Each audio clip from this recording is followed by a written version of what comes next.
Most parents-to-be assume that the sex of their child comes down to a flip of the chromosomal coin, with an equal chance of having a boy or a girl.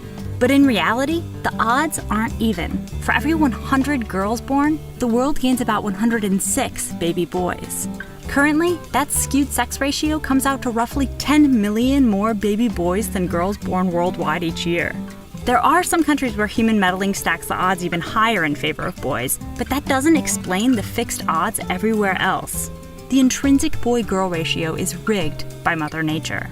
In fact, it's even more rigged than birth rates show. Human conception results in about 150 male zygotes for every 100 females. But there's a rather tragic reason for this big biological boy bias early on. Male fetuses are much more likely to be miscarried or stillborn than female fetuses. And boys that do make it out of the womb suffer more fatal diseases, take more mortal risks, and fall prey to more violence than girls. So by the time kids grow up and reach baby-making age, the ratio of males to females is just about 1-to-1.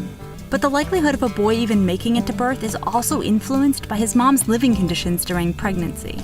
For example, when a massive famine struck China in the 1960s, the relative likelihood of having a son suddenly dropped, until the famine ended. And male Americans born to billionaires seem to have higher than average odds of fathering sons. Somehow, female biology suppresses boy survival in the womb during tough times and boosts it when times are good. We've seen the same pattern in other mammals too. When resources are scarce, mothers give birth to fewer males than normal. When resources are plentiful, they bear more. The best explanation we have for this has to do with sex, the other kind. In biological terms, the whole goal of copulation is to reproduce, to pass down your genes to someone who will someday pass them on again. Female offspring are almost guaranteed to reproduce, famine or no famine, because male mammals are pretty much always willing to mate. Males, on the other hand, have to compete for mating privileges.